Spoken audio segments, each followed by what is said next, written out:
Hello everybody, welcome back. So I feel a lot better today. So today is day 3. This is 3 for 3 as far as doing videos. And I just feel a lot better, I think, from getting up, making myself do it. But I also feel a lot better because of you guys. And I just want to say thank you before I get started. Thank you all for watching, and especially thank you for taking the time to comment. And speaking of thank yous, I have an extra special thank you to Kelly Fuller Wilcox, or Wilcox Fuller. I can't remember which way it goes. But anyway, thank you, Kelly, because I really enjoyed reading your comment and your suggestion. So 2 days ago, I was talking about Martha Stewart. I didn't forget what I did 2 days ago. Anyway, it has something to do with Martha Stewart. And so Kelly said, speaking of Martha Stewart, she dyes Easter eggs with herbs and pantyhose. And so I had to look it up because that was really intriguing. And they are absolutely beautiful. Now, I don't know if mine turned out as pretty as the ones I saw on the website, but I thought it was a really, really cool way. And so when I looked it up the first time, I was on Martha Stewart's webpage. But the second time I looked it up, it had taken me to someone else's webpage. I just clicked on the first thing I saw. And so she said you can just use, food coloring with vinegar in it. I don't know why you have to add the vinegar. I'm sure somebody out there will have to tell me because I'm not sure why it is. Or you can make your own food coloring, or your own dyes, I should say, with food. So I did, let me show you. I did an orange color with onion skins, yellow onion skins. So I took about 2 handfuls and 2 cups of water, boiled it on the stove, put a teaspoon, I boiled it for about 20 minutes, and then I added a teaspoon of vinegar. And this is how the orange turns out. Now, I also tried to do it on brown eggs because I had a ton extra of these and I needed to use them up, but it didn't work quite as well. I mean, you can barely see the design on there. So I decided not to do any more brown eggs. I was just going to do white eggs. So these were all of my orange one, and this one, you can't tell what was on there. So this was actually a piece of flat leaf parsley, I believe. I've got them all mixed up in here now. I got stuff running everywhere. Yes, I think this was a piece of flat leaf parsley. So I love that design. I thought that turned out really pretty. Let's see here. Do I have 4 of these? I believe this one was dill. It's really, really light. And this one was thyme. You can kind of see the stem with tiny, tiny little, I don't know, I don't think you call them flowers, but, and this one might have been dill. And as I put the pink ones in here, I got a little bit of overspray on there. And when I put the blue ones in here, I got a little overspray on the pink. So the pink is beet juice. I can't get them out. Let's take this out here. And then this one. And then this one. So this one is beet juice. And this one I think this one is the curled parsley. Oh, there, better. On that side you can see it. And it might still be a little white. Look at my hands. They are blue and purple and gross. Anyway, this one is rosemary. You can see the little tiny things up there. So I don't think I was quite as careful as I should have been. I really think, what's this one? I really think if you take your time, and they'll turn out a lot better than mine. But this one here's rosemary. This one you can see, and that's on a brown egg.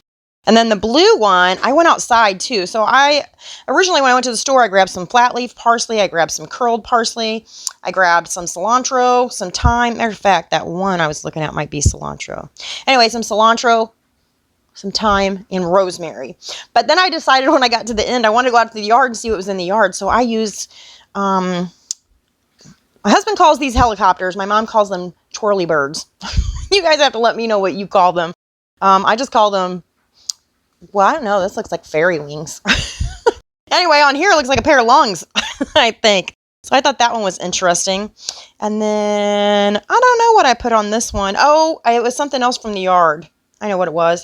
I put these little tiny flowers here on there. So I think of all the ones I did, my favorite is this one and this one, which obviously I think is the same. One might be cilantro and one might be the flat leaf parsley. I'm not sure. But anyway, I'm going to show you guys how I did it. And then for the blue was cabbage, red cabbage. And I decided to, because it said you needed to do it overnight and it just wasn't really bright and I didn't have, you know, overnight. I didn't have that much time. So I just added some blue coloring, or like blue food coloring, excuse me, to this.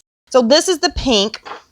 And I will put the recipes that I used in the description below. But again, feel free to use just, you know, food coloring and a little bit of vinegar. So I have got, so you can use pantyhose and cut them into however long you need. Or I bought several pairs of knee highs for 97 cents at Walmart.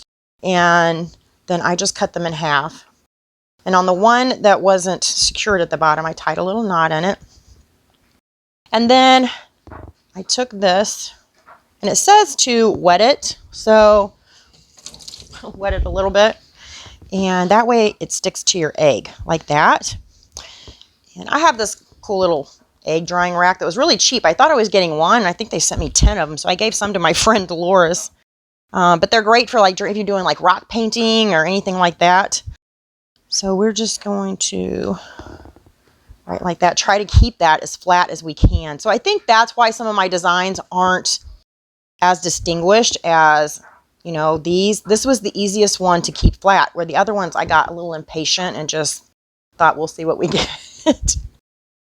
So I'm going to tie this one up, and then I'm going to dip this down into, and of course the longer you leave it, you know, the darker it's going to be.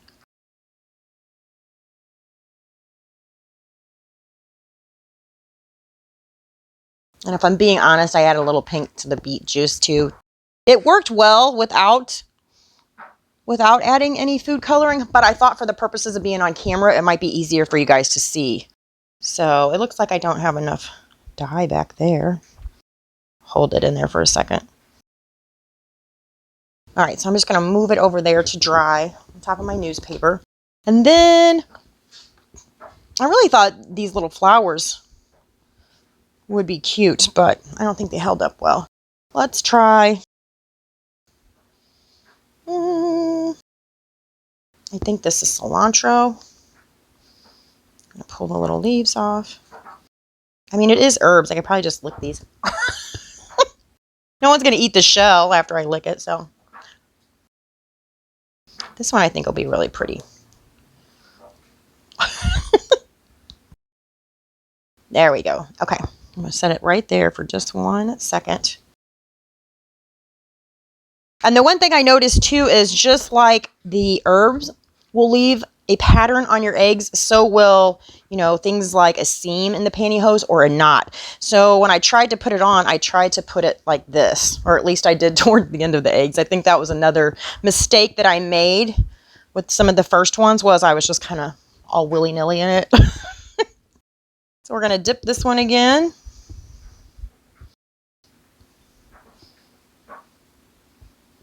The thing I love about these, if you don't use food coloring, which I guess food coloring is still pretty natural. I mean, it's safe to go on food. Don't they derive it from foods? I don't know. Anyway, is that it is all natural. Your eggs, your herbs, and your dyes. So I think that's really cool. And I'm wondering what other things you could do, like maybe stickers or something that you could use in place of the herbs. Not sure that I have enough dye on there. Okay, so I'm going to set this one aside, and I'm going to let that dry for just a second. The other thing, so right now, I don't know what part of the country y'all live in, or if you even live in the United States, but so I'm not sure where these grow is what I'm getting ready to say. And I think we call these wild violets. I've heard people call them African violets. I don't think they're African because I'm not in Africa. Anyway, I think they're just super pretty. I love this color purple. And I think it was 2 years ago, I did jelly with this. So it was a violet jelly, and I will post a link to that video at the end of this one, and I'll put it in the description below too. So let's go ahead and cut off our, whoops, pantyhose. This one's going to have a crack in it. And so pull that off and set it down. It's still going to be a little wet, or at least in my experience. On the website, it said, let it dry a little bit, but I let them sit for about 10 minutes and they still were not dry. So I'm just going to pull this off real carefully, set it down, and then pull this off. Yeah, so I think the best thing is to go slow. Yeah, so much prettier, look. So I think the best bet is to go slow and really try to get your herbs on there nice and flat. And then when you put your pantyhose on there, try not to disrupt that. Make sure they stay nice and flat. And also make sure there's not like a knot or a seam that's going over where the herbs are. And I think that's it. Now they'll dry pretty quick, I think. But let's see if you guys can see them better, like up close. So hopefully they show up on camera pretty well. That's why I put the pink in there, because I don't think it's real dark. And I didn't want to have to leave them in there for too many minutes because I wanted to make this a short video today. So I thank you guys so much for watching. And don't forget, check out the flower jelly because I think that's really, really fun. So I thank you guys, and I will see you next time. Bye.